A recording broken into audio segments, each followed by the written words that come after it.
Morning. Today we're looking at the question of establishing a heart-based reality. How do we do this? This idea, let's get that clear first. We're making a distinction here between people or times when one lives in a mentally based reality and times when one lives in a heart-based reality.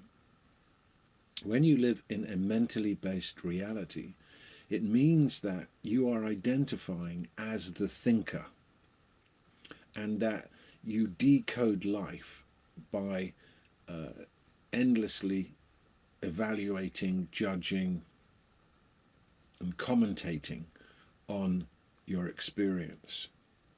In a mentally based reality, there isn't love, there isn't joy, there isn't happiness in the real sense. There is happiness in the sense that, oh, today it's sunny and yesterday it was rainy. Rain is bad, sun is good, happy, happy. But it's a mentally configured happiness. It's not the real happiness. Also, in a mentally based reality, there's no realization of what truly is. In a heart-based reality, there's quietness. The mind has become quiet. It quietens down and it quietens down and it quietens down, and our belief in it gets less and less and less, because we realize that the suffering that we had experienced all came out of thinking. And now we realize that we're not the thinker. The thoughts arise of their own accord, and we witness them. We are the witness. In a heart-based reality, you flow as awareness. You flow through this life as awareness. A path unfolds before you, and all you need to do is stay present and enjoy. And there is joy there, and there is love, and there is peace beyond all understanding. Astonishing.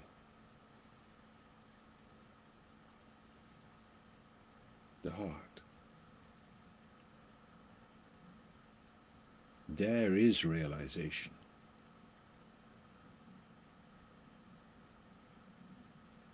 There you are who you are.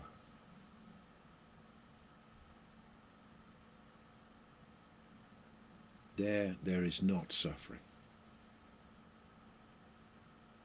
There is clarity.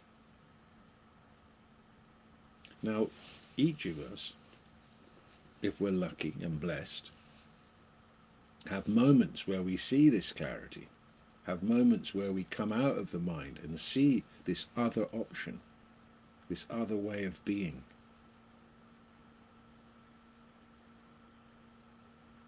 And those can be life-changing moments when you see the truth of your heart, where you actually, for your own self, experience that you have been identifying as the thinker, but there is something beyond that. Where you recognize for yourself that the psychological self and its problems are endless. I once talked to a Scientology guy, and I said, "How are you doing?" He said, "Oh, I'm clear." I said, "What do you mean you're clear?" He says, "I've sorted out all my psychological problems."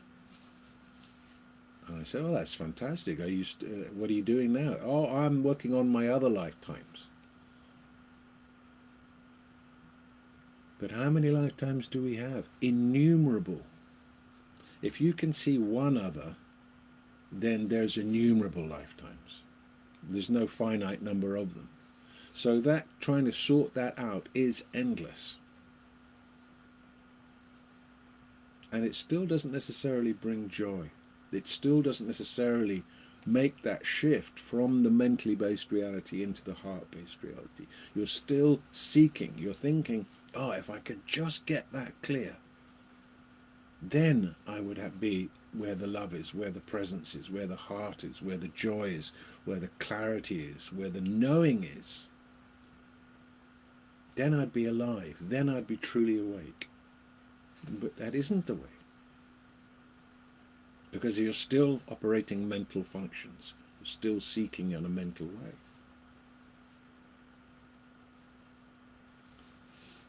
The psychological self has to be just moved away from, put down. And it's easy to put down once you recognize you were observing it. All the negative thoughts you had about yourself and life, you were the one observing them.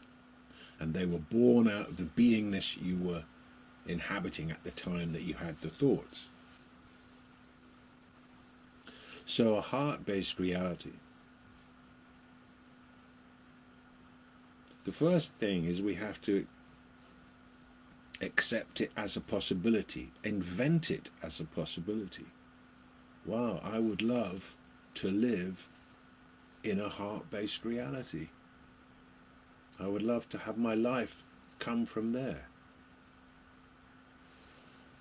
To leave worrying about the future and the past, and to come into presence, come into awakeness. Now, there are many distractions to this, because the mind says, no, all you have to do is be spiritual. If you just be spiritual, wear the right clothes, do a bit of yoga, go to Bali, read this book, watch these videos, then, being spiritual is what you need to be. But it's not. To live in a heart-based reality, being spiritual is not required.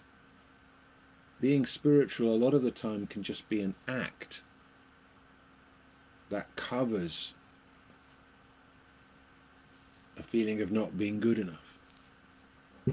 So you counteract the feeling of not being good enough, which came from something that happened in your childhood, which triggered a conversation with yourself that you kept on having till it developed into a beingness about not being good enough. And then that beingness was sufficient to generate results in your life that proved you right about not being good enough, but it still wasn't true.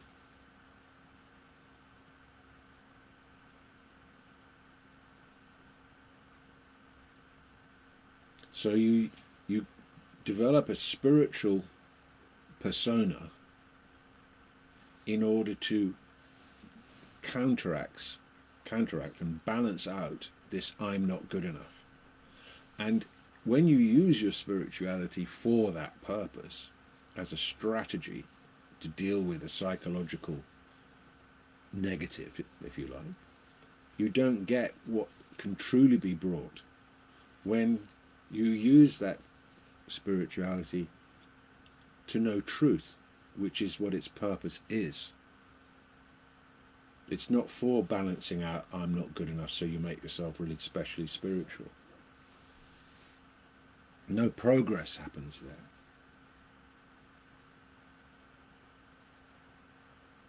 So there is something inside us, a thirst even, for something. And as long as we stay with that thirst and don't fill it with something, our progress into the heart-based reality is good. But as soon as we feel the thirst and just bung some belief system, some dogma, some doctrine, some religion into it, then the thirst can get kind of put out, and we get stuck in a maze of minor mysteries. Once you start awakening a little bit, you start seeing a whole new set of possibilities. The minor mysteries. Many people just about to awaken get caught in the minor mysteries where they stay. And they miss the major mystery, the one great mystery. What is reality? Who am I? What is love?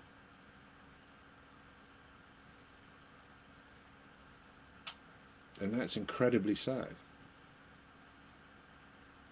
So there's a need for great vigilance and to keep awake to what it is you really, really want. Are we in touch with what we really, really want? Because there's a difference between the want of your mind and the desires of your mind, which are, a new version. Okay, actually, I know you're not satisfied, says the mind, but actually it's because you haven't fulfilled this want. Try this want. So you go and try this want. And then it goes, I know that's not working, but try this desire. Da-da-da. Oh, no, it wasn't that, it's this. And when it's in the spiritual world, it can have you tasting all kinds of things, which is no bad thing. But you confuse understanding with realization. So you understand what the people who have awakened are saying, but you don't realize it. But you still think you know it because you haven't actually come out of the mind. Even people meditating, for decades, having no realization at all. They have the peace while they go in their little cave, but that cave is in the mind. Practice some technique.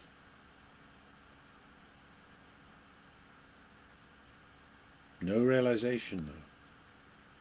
No awakening. No real growth. In the heart-based reality, it's a continuous flow of realization. It's a continuous flow of amazement. It's a continuous flow of insight. A continuous flow of gratitude. A continuous flow of awesomeness.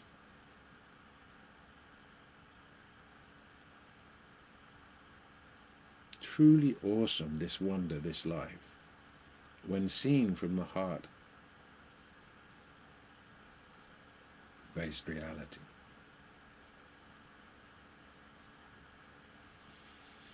Ego is the part we play in the movie of our life.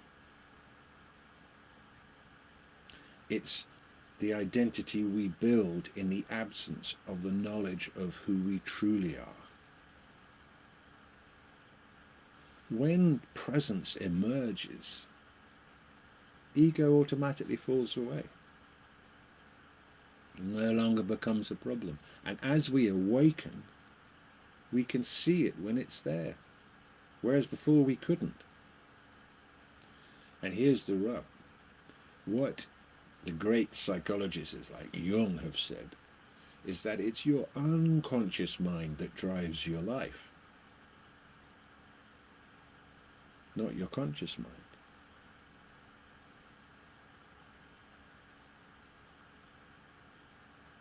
We think it's our conscious mind. Oh, I am going to do this. Well, actually, the reason why you've chosen that is because unconsciously you're trying to do this, that, and the rest of it.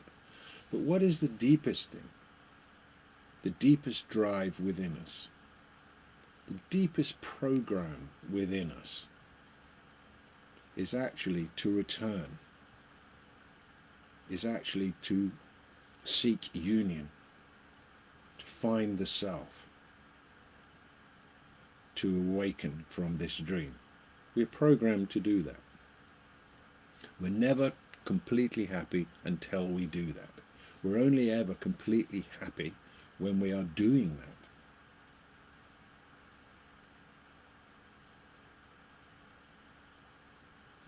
The more time we spend in presence, as presence, the easier it becomes to distinguish presence, and the more powerful the presence becomes. And we realize that our presence and the presence of life have the most incredible dance, because in the one hand we are all, and on the same time, as we're in a body for a short period of time, we have the sense of being an individual. And the way that those two things dance is the dance of the heart. So how do we come out of the mind into the heart and stay there? Who your being that it is will give you how you get it. For some people, that journey from the mind into the heart-based reality is something that happens very quickly once the possibility arises for them. Very quickly. Because who their being that it is that it can happen quickly. I already am it. And then there are others who it takes lifetimes and and just thousands of hours of meditation. Why? Because who their being that it is that it's really difficult and takes a long time. Is there actually a way that it is? Oh no, you're both wrong. Actually, this is how it is. No. There is no way that it is, except the way that you're being that it is. There's no way that you are, except who you're being that you are. That gives you how you get yourself. Who you're being that the journey is gives you how you get your journey. If who you're being that the journey is that it takes forever and I'm never really going to get there, well, you know what? That's how it's going to be. If who you're being is that I'm not good enough, fundamentally, that's sitting in the psychological self, I'm not good enough, then you're not going to be good enough to have anything work. So drop that idea. You are eligible to walk that rainbow bridge into your heart and return. Your breath, it originates from your heart. So by concentrating into it, it will always bring you back. But the question is not just to concentrate and ride the huffing and the puffing. The question is to be inquiring what causes me to breathe when I'm not doing it? What is that principle that holds me in a body, in time, in space? The origin of your breath is what you seek, because that is in the heart. When you think, where does that capacity, that sense of individuality come from? The same place.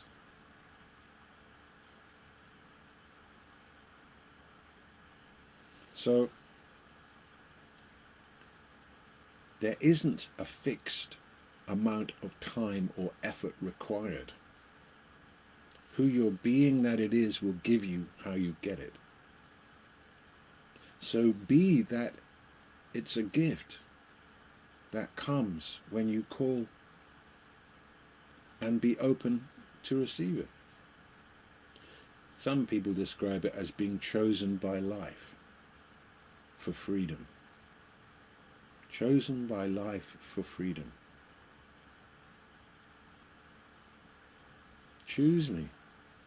Choose me. praying can be a way of coming to an authentic place in yourself, to authentically reach a place where you recognize that you have no idea how to do this, but you do know that it's a possibility and that you do want it.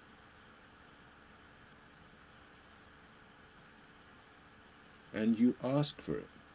Now, who do you ask? You don't have to name the one you're asking, but the one you're asking is the one who knows what it is and how to get you there. That's it. It can just be a supreme, inconceivable intelligence, a loving intelligence. It can be a named God from the past. It can be a living being in the present. Doesn't really matter. What matters is that you find that humility, you find that authenticity, you find that deep thirst, and ask for help in such a way that even in the asking you find yourself in the heart. You ask from your heart. And what you ask from your heart is always given. The other thing is, can you put down your ideas about it? Because many times it's so obvious, but we've got such a great big conceptual construct that we can't see the wood for the trees. You've got to put everything down, surrender everything. And then what's left is it. Then your mind is quiet and you are coming from that heart place. It is also a path of remembrance. So if you want it, you get it as it's kind of like love. If you pay attention to love, it remains. If you presume or assume, it tends to move on. So presence. Any time you remember your presence, it's there. You can arrive in presence on a breath, on a thought, but it needs to be remembered. And when you're in it, you have to stay present to your presence. Otherwise you come back into your mind. So as much as you want it, as much as you call for it, as much as you attend to it, that's how much it's there. And then there's wonderful things that happen. There are breakthroughs and openings and graceful encounters that come just when you need them. And some of them can bring about transformations that are irreversible. Sometimes we meet perhaps a very clear master, or we have a very clear experience, and for a period of time we think, wow, wow, wow, but then we went up and we come down. Meditation can be like that. You're sitting in meditation in your cave and you're having this experience, and then you come out and you completely lost it. But there are irreversible experiences. Experiences that come that are so clear that you see what is in such a way that it doesn't go, because it is what is. It's not a high that you've generated. It actually is what reality is.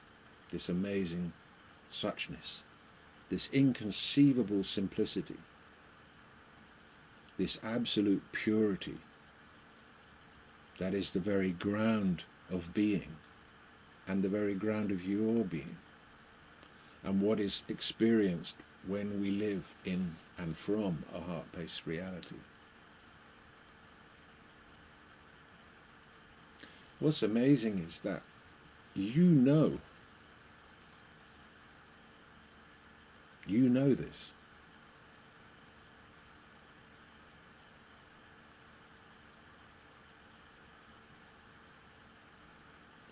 and that knowingness must be restored. The awakening, it's very like awakening. You look back and you think, God, it really was like I was dreaming. Everything is so bright and clear now. I have so much choice. Whereas before, my unconsciousness would just hijack me. Now, when its tentacles come, I can choose what I want to follow, which thought train I want to get on, and which thought train I want to not get on. And suffering diminishes, and suffering diminishes, and suffering diminishes.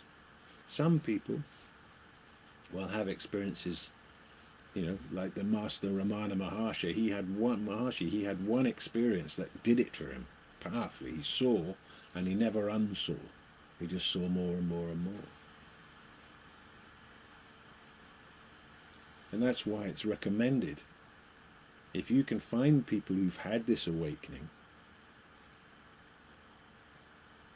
stay with them, spend time with them, because it's very easy, it's easier to get it when you're with someone who's got it, or when you're in a place perhaps that has it, a place like Arunachala.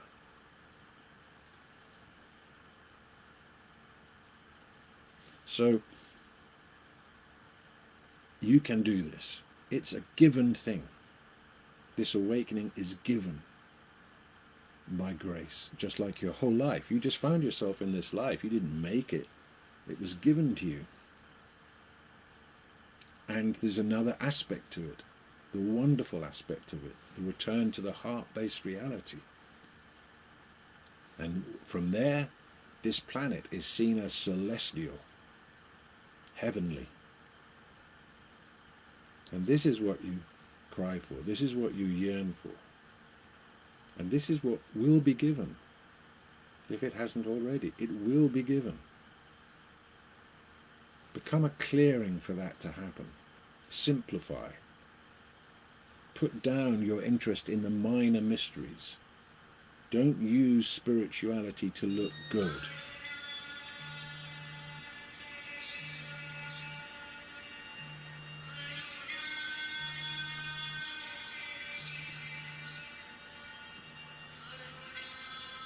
Arunachala is somewhere to go once the travelling starts again. Arunachala in southeast India. So this awakening and establishing your place, your seating, your place you sit and move from in your life, in the heart, this is really possible. And it's happening to a lot of people simultaneously. And from my position, this is the only thing that's going to make the real difference. This is the salvation of the planet, this awakening. Because here is where your kindness comes from, here is where the love comes from, here is where the clarity comes from, here is where the knowingness is, here is where the ego's gone, here is where the true self is found. And here is where the connection to the overself, to the oneness of all, is felt.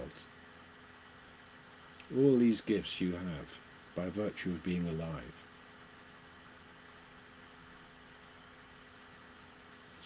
Somebody said all you need to do is say yes. Yes, please. I like that. Because it's as simple as love. So, 10 o'clock, I'll be back here tomorrow at 9:30. Any of these videos you can see on my YouTube channel, Timian Talks, they all go up there. If you have any questions or subjects that you'd like me to look at in these half-hour sessions, then I'm happy to do that. Have a beautiful day. Wake up. Have a beautiful day. Whatever's going on, have a beautiful day. However your body feels, have a beautiful day. however your mind and moods are, have a beautiful day. Get out there in nature and give thanks for your amazing life.